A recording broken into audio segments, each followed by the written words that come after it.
Olá, meus amigos, muito bom dia, sejam todos muito bem-vindos.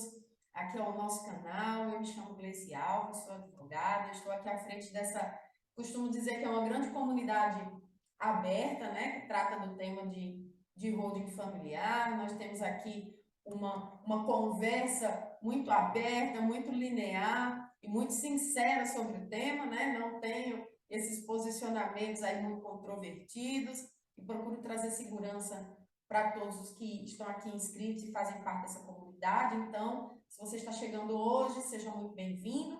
E se você já é membro aqui, né, do nosso canal, seja duplamente bem-vindo. Ok, gente? Lembrando, né, a todos que teremos nossas aulas semanais ao vivo, tá? Toda semana, então fique atento aqui no canal aos eventos, aos shorts que eu estou soltando aqui, avisando das aulas, tá? Semanalmente teremos aulas.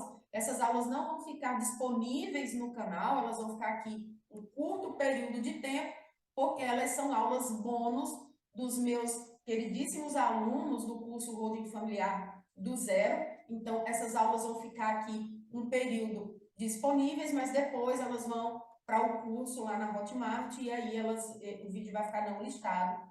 Você não vai conseguir ver só se você entrar lá na nossa turma do curso. Ok, gente? E o nosso curso está com previsão de abertura de inscrições da nossa terceira turma para o dia 13 de setembro, tá? 13 de setembro de 2022.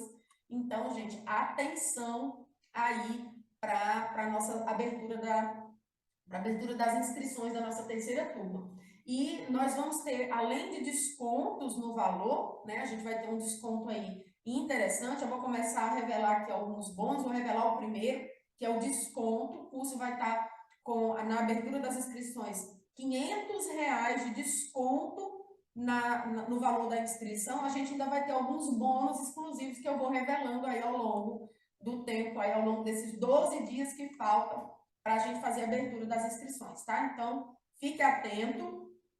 Aqui na descrição tem o link do nosso grupo VIP de WhatsApp, tá? Então, quem entrar no grupo VIP vai ter acesso ao link de inscrições antes da abertura oficial que vai acontecer no dia 13 de setembro, às 20 horas, na nossa aula de imersão. Ok, gente? Então, se você quiser correr e ter a chance de pegar aí todos os bônus, tá? Ou pelo menos a maior parte deles, clica nesse link de pré-inscrição, entra no grupo de WhatsApp, porque lá no grupo o link será liberado antes da abertura oficial das inscrições lá no YouTube para o público em geral, ok? Então não perca essa chance. O link está aqui abaixo na descrição, tá? Clica lá, se inscreve, fica lá no grupo silenciado. Vocês vão ter acesso aí a esses bônus antes do público em geral, ok? É aquela história, eu vou prestigiar quem me prestigia, ok?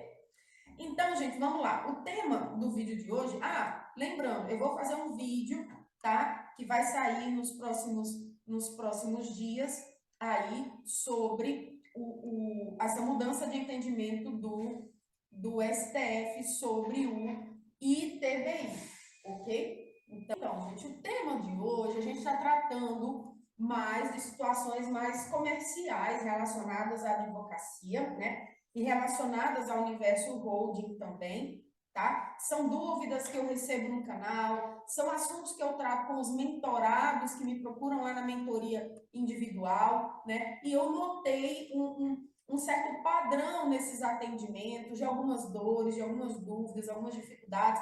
Então, eu estou trazendo aqui de forma aberta, né? Porque o objetivo não é só e somente só tratar exclusivo e pontualmente do tema holding familiar, é a gente tratar também de formas mais rentáveis, inteligentes e, por que não dizer, mais eficientes do exercício da advocacia, ok? E o tema de hoje vai falar sobre ser um advogado generalista, posicionar-se como um generalista, né?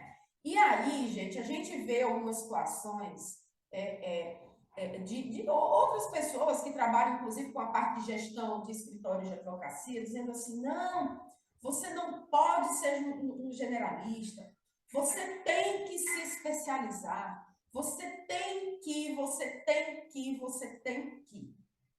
E eu costumo dizer, gente, que a gente não tem que nada, certo? A gente não tem que nada, tá? Cada um vai desenvolver o seu trabalho, a sua advocacia, o seu portfólio, a sua operação de exercício profissional como mais faz sentido para você. Então, quem sou eu para chegar aqui e dizer que faz sentido isso, que não faz sentido aquilo? Mas uma análise de cenário nós podemos fazer e entender quais são as implicações dessas escolhas. Gente, ser generalista não é algo ruim. Não é, tá? A questão de ser ou não generalista está muito mais ligado ao momento profissional em que esse advogado se encontra. Então, por exemplo, eu fui generalista há muito tempo, né? E qual é a lógica muitas vezes? Olha, o advogado é como normalmente a gente entra no exercício da profissão, tá? Então, o advogado ali, ele é recém-formado, ele acabou de pegar a carteira do OAB, né? Ele tem a intenção de advogar, mas ele colocou ali uma pequena estrutura, muitas vezes com alguns colegas de faculdade, estão ali testando o mercado, né? Ele tem as contas para pagar, às vezes fez um investimento inicial com a ajuda do pai, da mãe, ou às vezes até com valor próprio, né? E ele está ali muito mais em busca de um sonho, muitas vezes, do que de uma afirmação profissional no primeiro momento. E ele tem conta para pagar. Ainda que esteja dividindo as despesas ali com dois colegas, ele tem conta para pagar, ele tem que desenvolver a advocacia dele de alguma forma, a operação ela tem que ser sustentável no primeiro momento. E ali, gente, como um movimento natural, gente, isso é natural do ingresso profissional. O advogado, ele pega tudo. Então, ele é aquele advogado que, ó, a pessoa topou na rua, opa, é possível uma ação contra o poder público porque você tocou no paralelepípedo solto na rua e machucou o dedo do pé. É mais ou menos assim, tá? E isso não é ruim, gente. Isso é bom num primeiro momento, né? E por que que isso é bom? Porque essa pessoa precisa se autoafirmar na profissão, porque essa pessoa precisa, de repente, verificar outros nichos de possibilidade, onde que a operação desse advogado vai ser mais rentável, com que área do direito esse profissional vai se identificar mais, porque às vezes o profissional sai convicto de que vai trabalhar com família e sucessões. Vai para uma primeira audiência, a audiência não transcorreu bem, deu um barraco, as partes brigaram, a pessoa diz, meu Deus, nunca mais eu quero trabalhar com isso. E se frustra, não com o direito, mas com aquela área específica que na cabeça dele, na época de estudante, tudo fazia muito sentido, ele tinha certeza que ia trabalhar com isso, né? É aquele velho ditado, né, que dizem por aí, né? Na prática a teoria é outra, né? Então, uma coisa é você ter uma visão ilusória, né, projetada do que é o exercício profissional em determinadas áreas.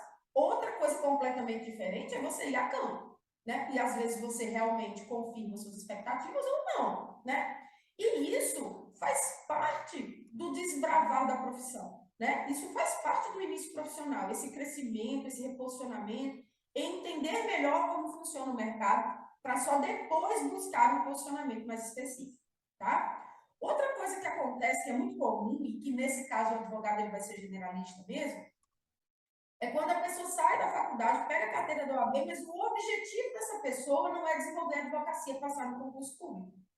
Só que a pessoa sabe que a jornada do estudo do concurso público, ela vai demandar alguns anos, talvez, né? A depender, inclusive, da carreira, certamente demorará alguns anos. E a pessoa diz, olha, eu não posso ficar aqui formado ou formada, parado, com o pai da minha mãe, só estudando para concurso, eu não posso me dar esse luxo. E aí a pessoa monta, às vezes, ali uma estrutura com colegas e tudo, e ela vai advogar em causas de menor complexidade, que também demandam menos tempo, né? Para ela, de repente, fazer ali uma receita rápida, até conseguir custear os custos do estudo para concurso público. Cursinho, livro, viagem para fazer provas, né? Então, faz sentido naquele momento esse profissional ser um profissional generalista. O que é que nós precisamos observar? É que se você já está beirando os 5 anos de exercício profissional, mas você ainda é um generalista, talvez você devesse revisar esse seu posicionamento, tá? E por que isso? Porque isso, gente, aconteceu comigo. Eu gosto de dizer isso, né? Eu trago a minha história para vocês, porque foi a vivência que eu tive, a experiência que eu tive como generalista aí, aproximadamente 5, 6 anos da minha atuação profissional. Por aí, 5, 6 anos, exatamente. Que foi quando eu comecei a enveredar pelo Universo Holding, eu estava com 5 anos de carteira, 5 anos de efetivo exercício da profissão, né? E eu notei que ser generalista era um dos pontos que talvez estivesse me trazendo uma advocacia de baixíssima rentabilidade. Muito trabalho, baixa rentabilidade. Eu já falei para vocês no vídeo anterior da minha experiência com a advocacia de partido, né? E eu vou falar aqui um pouco, eu disse que ia trazer um pouco sobre a advocacia de partido, fazendo uma ponderação, né? Então, vamos lá. Espero que você tenha assistido o vídeo anterior para você poder compreender melhor esse. A gente está tratando de uma sequência aí, né, de temas. Gente, ser generalista precisa passar por algumas ponderações, né? A gente falou lá no ciclo da escassez, algo que muito provavelmente estaria trazendo escassez para o seu escritório de advocacia, dentre outras coisas, era a ausência de um portfólio específico de serviços, um posicionamento bem delineado, consequentemente, um portfólio de serviços definido e técnicas específicas de precificação dos seus honorários, né? E aí, na hora que você é generalista, a falsa ideia que o advogado tem, gente, especialmente quando a gente está começando na profissão, e comigo foi assim, né? É de que não, se eu nichar a minha advocacia, eu vou perder cliente. Eu vou perder cliente, eu vou perder oportunidade de negócio. Então, é melhor eu atuar em tudo, porque aí, atuando em tudo, eu consigo o quê? Uma captação maior, porque eu vou conseguir falar com todas as pessoas e eu aumento muito as possibilidades de trazer clientes para o meu escritório. E aí, gente, a gente tem um problema nisso, que é aquele velho raciocínio de escassez. Pensar que a única forma de você escalar o seu negócio na advocacia, escalar o seu escritório de advocacia, é você ter uma captação frenética de clientes. E a gente já viu que essa captação desenfreada, ela na verdade te acelera para um ciclo, né, que te aprisiona e você só trabalha e não vê dinheiro, né? Então, como? Aí vem algumas perguntas. Tá, você vai trabalhar com aquele mundo, né, imenso do direito, porque o direito é o mundo, né? E aí, como você vai fazer um portfólio de serviço definido? Já que você não tem um posicionamento, você não tem como fazer um portfólio. Aí eu costumo brincar que é mais ou menos assim, o advogado entra lá no site da OAB, né? Pega a tabela da OAB, pega aquela coluna da esquerda, né? Pega todos os serviços e coloca no portfólio, né? E só falta isso, porque ele faz tudo, né? Ele é o típico faz tudo. Então ele pega e joga tudo lá, né? E sai advogando em tudo. Gente, isso tem um problema gravíssimo. Gente, quem faz tudo não faz nada direito. Quem fala com todo mundo não conversa com ninguém. Então, quando você não tem um posicionamento claro, quando você não tem essa expertise em atuar em determinadas áreas, você, depois de um tempo, né, como eu disse no início, tudo são flores e faz total sentido, mas depois de um tempo, você começa a se tornar aquele advogado raso. Você é raso, porque você está o tempo inteiro tratando de tudo, falando com todo mundo. Você não consegue entender quais são especificamente as dores e desejos de um possível cliente de um determinado nicho, porque você não tem nicho. Ok? Então, você começa a advogar de maneira totalmente superficial em tudo. Qual é o problema disso? Primeiro, como eu falei lá atrás, você não tem um posicionamento, você fala com todo mundo. Então, imagine que você tem uma comunicação muito ampla, mas pouco assertiva. Você até acha que está captando mais, mas você está captando menos. Então, isso te demanda o quê? Um trabalho brutal para você desenvolver um comercial, um setor comercial no seu escritório que é ineficiente. Por que ele é ineficiente? Porque você não consegue efetivamente fazer uma carteira sólida de clientes, entender como é que funciona o seu portfólio, trazer clientes para efetivamente compor a sua carteira de serviços. Você não consegue desenvolver um portfólio, porque você faz tudo. Se você não tem um portfólio de serviços, você não consegue ter um aprofundamento naquelas demandas. Então, você está advogando ali no âmbito, muitas vezes, no âmbito do que é mais o quê? Raso, superficial, genérico e de menor complexidade. Se você está atuando no âmbito da menor complexidade, você também certamente está atuando no âmbito quê? De menor valor de honorários. Porque o cliente não vai te pagar 10 mil reais se ele está demandando contra um plano de saúde para fazer um procedimento que custa 5. Entende? Então, ele vai dizer, não, doutor, para pagar 10 mil para o senhor, o valor da cirurgia é 5, é melhor pagar 5 da cirurgia e depois entrar com uma ação sozinho lá no juizado especial, que não precisa de advogado, para pleitear junto ao plano a restituição do valor. Compreende? Então, se você está no início do exercício profissional e você quer falar com todo mundo, porque você quer trazer uma captação mais rápida, você quer entender como funcionam os nichos, você precisa capitalizar o seu escritório, num primeiro momento faz sentido você ser generalista. Mas, como eu disse, se você já está 4, 5, 6 anos de formado, 6 anos de exercício profissional e você ainda está nesse âmbito de generalismo, me desculpe, o doutor, eu recomendo que reveja essa atuação profissional, porque você só está retroalimentando aquele ciclo de escassez que eu mostrei lá atrás, no primeiro vídeo aqui da nossa série, desse âmbito comercial de trabalho, tá? E outra, gente, essa falta de especificidade, gente, ela te derruba todos os dias. Todos os dias é uma rasteira. Porque, veja bem, você, como eu coloquei lá no primeiro vídeo, né? Se você não viu, volta lá, porque esse vídeo está muito interessante. Verdadeiramente, tanto que ele teve muitas views aí, né? E muitos feedbacks, né? A gente fica naquele desespero de vender o almoço para comprar a jota. Então, todos os dias você pensa, meu Deus, como eu vou captar um novo cliente? E você não consegue fazer isso com métricas palpáveis, você não consegue fazer isso com estratégia, você não consegue fazer isso com inteligência comercial, tá?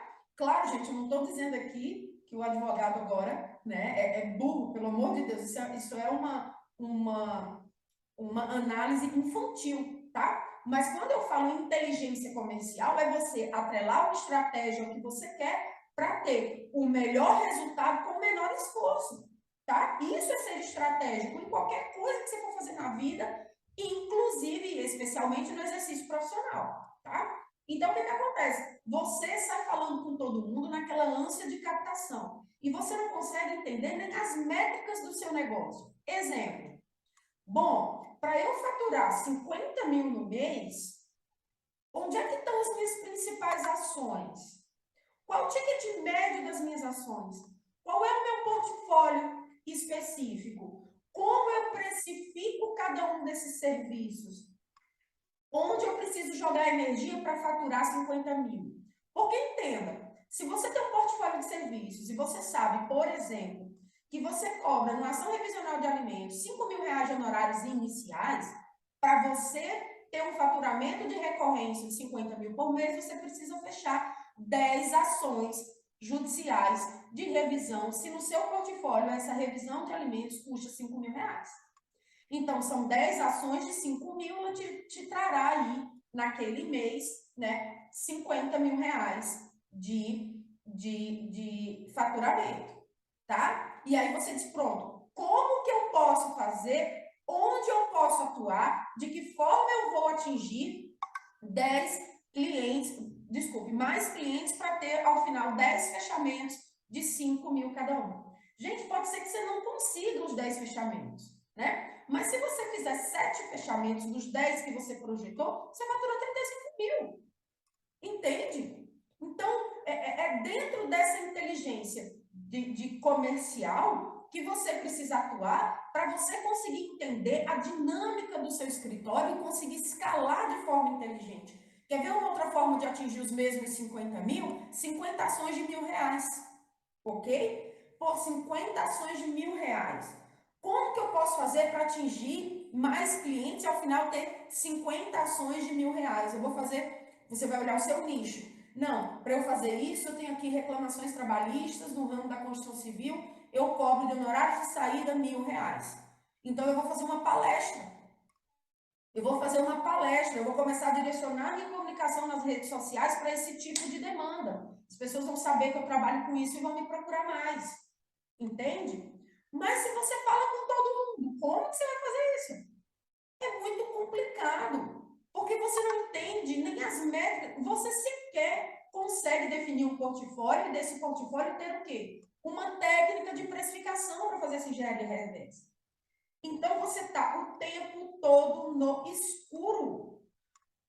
Você está o tempo todo tentando chegar em algum lugar com os olhos vendados.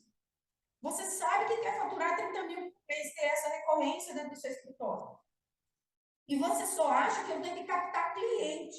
Que tipo de cliente? Como? Onde estão esses clientes? Como eu vou ajustar minha comunicação para chegar neles? De quantos clientes eu preciso para ter 5 fechamentos? Ah, eu preciso falar com 15 clientes para atingir 5 fechamentos, porque você nunca vai fechar com todos, né? É muito difícil. Então, veja, gente, tudo isso é extremamente mais difícil quando o advogado é generalista. Quer ver um outro exemplo? Para ter honorários de recorrência de 50 mil reais, eu preciso fechar, por exemplo, uma holding por mês. Um exemplo hipotético. Uma holding por mês. Essa holding, se eu cobrar 50 mil nessa holding, eu posso fazer uma entrada de 10 mil e honorários de recorrência aqui nos próximos meses. Exemplo, 10 meses de 4 mil reais. Então, no mês seguinte, eu já não vou acordar vendendo almoço para comprar janta, porque nos próximos 10 meses eu já tenho receitas de recorrência projetada, que você ainda não recebeu, projetada de 4 mil. Se eu quero ter honorários aí, fazer faturamentos, né, de 30 mil, 4 já estão aqui escutando a conversa. Eu vou me preocupar com os próximos 26 mil. Onde eu vou jogar a energia? Ah, se eu fechar mais uma holding, entende? Então, é essa engenharia que precisa estar muito alinhada dentro do escritório e que, desculpe, doutores, quando nós somos generalistas, a gente não consegue fazer, porque eu não conseguia fazer.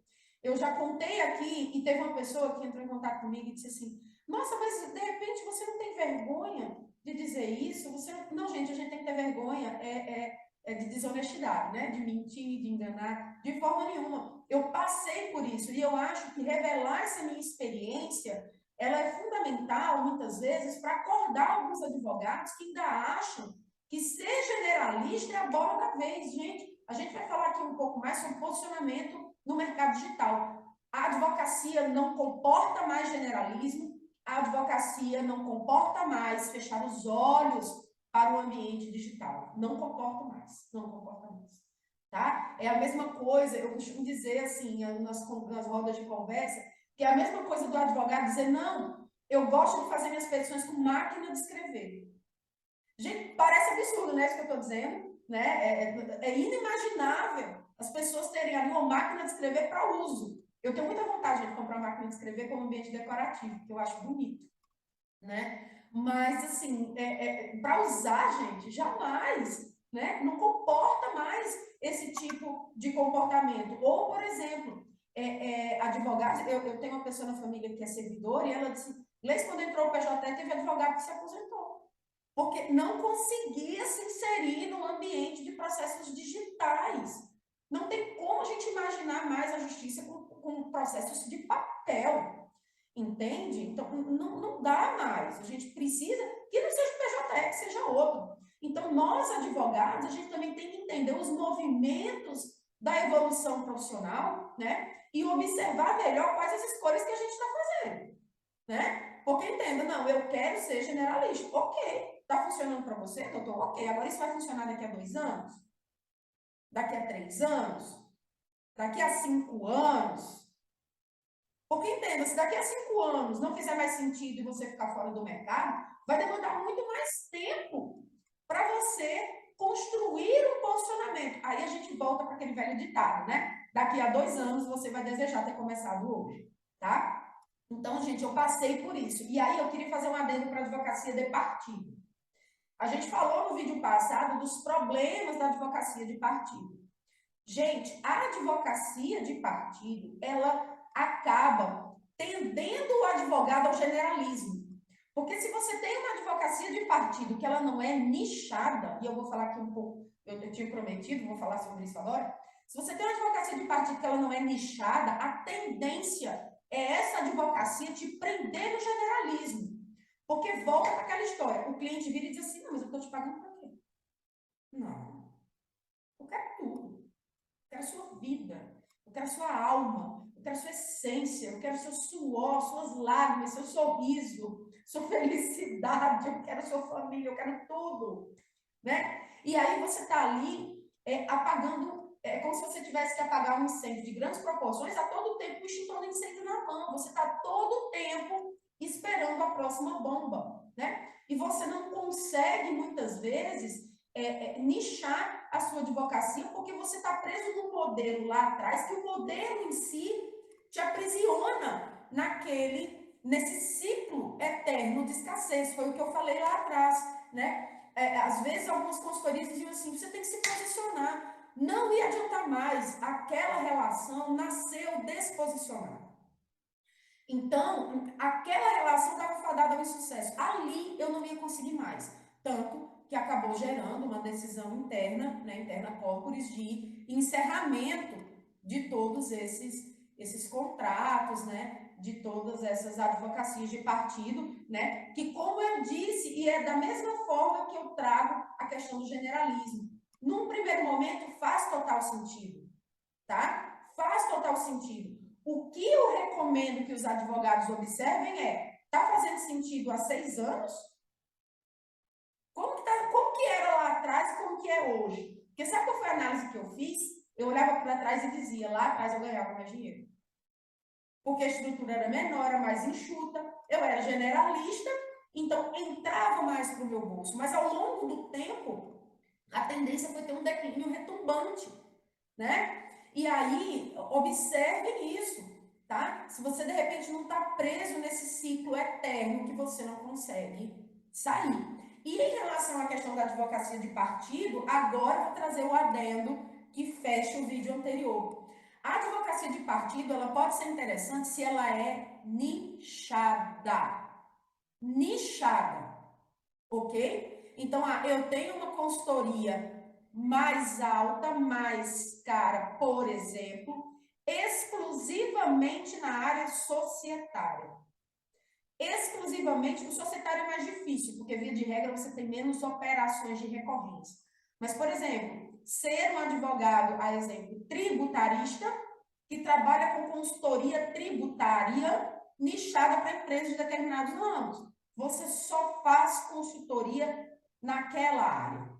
Mudou completamente. Ou direito médico, né? Que a gente sabe que o direito médico é uma área muito interessante de atuação e que tem algumas situações ali de recorrência, de necessidade de uma consultoria mais nichada para aquela área. Aí, essa consultoria pode fazer sentido sendo de partido. Mas aquela consultoria generalista lá atrás que eu falei no último vídeo, ela te aprisiona nesse ciclo e você não consegue sair, tá? E no meu caso, e agora eu estou falando de mim, holding foi muito libertador, porque eu era generalista, eu tinha clientes de diversas áreas, eu já estava tendendo mais para a área empresarial e tributária, que são áreas que se conversam muito bem, né? Então, eu estava tendendo para a área da advocacia empresarial tributária, eu estava me voltando para nichar para esse cenário, e holding foi muito importante, porque foi possível introduzi-la no meu portfólio sem dor, porque é uma área multidisciplinar, tá? E como eu disse, a minha primeira captação, ela foi uma primeira captação interna. Então, houve uma facilidade de conversa, porque eu tinha clientes da área de família e sucessões, eu tinha cliente do empresarial, eu tinha cliente do tributário, tá? Então, de fato, holding foi disruptivo também por isso. Além de ser um produto que a gente consegue fazer uma entrega muito boa, né, excelente por sinal, sem depender da morosidade do judiciário, me trouxe receita de caixa rápido. Então, muito provavelmente, né, trabalhar com holding familiar pode e certamente te dará um norte muito interessante de para que área você possa nichar, se você ainda é um generalista hoje, porque por ser uma área multidisciplinar, dentro do trabalho com o holding, você vai se deparar com questões de direito de família, direito de sucessões, direito tributário, direito empresarial, direito societário. Você poder dizer, puxa, isso aqui é um universo que eu não conhecia. Eu quero entender mais sobre isso e, de repente, voltar o meu escritório para essas áreas mais afins. Eu quero voltar o meu escritório mais para o tributário, empresarial, societário, que foi o meu caso. Ou eu quero voltar mais, a minha atuação sempre foi maior em família e sucessões, então eu vou realmente migrar com a holding mais para esse enfoque de família e sucessões. É perfeitamente possível. Ou, Gleice, eu já trabalho com direito médico, por exemplo, tá? Atendo muitos profissionais liberais que são médicos, né? E às vezes faço até consultoria para outros profissionais da área de saúde, em algumas questões específicas que o direito médico ele pode ter essa abrangência, né? E é muito interessante eu trazer isso para o meu público-alvo, né? Para esses médicos que já estão na minha carteira, né? Como forma de mitigação de riscos, de gestão de patrimônio, de organização sucessória, né? Então, veja que esse trabalho com holding, ele vem também para aquele profissional que já é nichado no mercado, mas, por outro lado, ele também vem auxiliar aqueles que estão perdidos dentro do mar de generalismo, né? E conseguir direcionar para onde você pode canalizar os seus esforços com mais eficiência. E, por fim, gente, eu queria fechar esse vídeo dizendo isso. Observe, doutor, entenda esse cenário. Se o doutor ou a doutora está com 5, 6 anos de atuação profissional e ainda está num generalismo sem fim, o doutor e a doutora está concorrendo com a primeira figura de que eu tratei aqui nesse vídeo, o advogado iniciante. E sabe qual é a questão disso? Se você já tem 5, 6 anos de profissão, você não é mais um iniciante. Você já tem muita experiência, você já tem expertise de audiência, de atendimento, da parte comercial, de processos mesmo, de demandas que você já atuou aí fortemente, que te deram trabalho, te forçaram a estudar e a enveredar com mais profundidade sobre determinados temas, ok? Você não é mais um iniciante, mas você está concorrendo com o iniciante lá de início de carreira, inclusive no seu posicionamento, por ser inespecífico, e nos honorários. E sabe o que é que isso te gera? Frustração, muita frustração. Porque você recebe como iniciante, mas você não é. Você trabalha tanto quanto o iniciante que está ali desbravando os primeiros passos da carreira, e você não é. Só, doutor, que essa questão só cabe a você modificar. Tá? O mercado está te remunerando e está te enxergando como você está se posicionando. Se você está há 5, 6 anos nessa vibe do generalista, você é um generalista tanto quanto um advogado iniciante, então é assim que o mercado vai te enxergar, porque é assim que o doutor e a doutora está se posicionando. Então, veja, você tem que olhar para isso? Não, você não tem que olhar para isso. Você pode continuar a vida, né, aí dentro do generalismo, mas entendendo esse contexto. O contexto é esse. Se eu tenho 5, 6 anos de profissão e eu não estou satisfeito com o que eu estou recebendo, é porque o meu posicionamento é equivocado, é porque talvez o meu portfólio não esteja alinhado, é porque eu esteja atuando como um iniciante ou não profissionalizei efetivamente o meu exercício da advocacia. Ok, gente? Então, faço esse convite novamente, se inscreva na nossa imersão, a gente vai tratar disso um pouco mais também no dia do evento, tá? Te trago para cá, atente para a abertura das inscrições do curso Holding Familiar do Zero, estamos caminhando para a nossa terceira turma, e só lembrando, doutor, doutora, faça por você e com certeza as coisas começarão a girar de forma diferente, tá? O ano novo já tá aí, a gente vai ter Copa, vai ter eleições, mas quem vai mudar a sua realidade é você, tá? Não é o próximo governante que vier, não é o Brasil ter um bom desempenho ou não na Copa do Mundo, não são as promessas de início de ano, não é nada disso vai mudar a sua realidade. O que vai mudar a sua realidade é a decisão que você toma hoje. E aí eu volto a dizer, daqui a 6 meses, você vai querer ter começado hoje. Então, tome essa decisão, não adie mais isso, vai lá, se inscreva, tenha acesso aos bônus em primeira mão na abertura das inscrições da nova turma. Tenho certeza que vai fazer diferença na sua advocacia, como já está fazendo na advocacia de diversos outros colegas que já tomaram essa decisão nas primeiras turmas, ok? Um forte abraço e se inscreva no canal, ative o sininho de notificações, a gente tem muito pano para manga para conversar aqui, ok? Um forte abraço, até nosso próximo vídeo.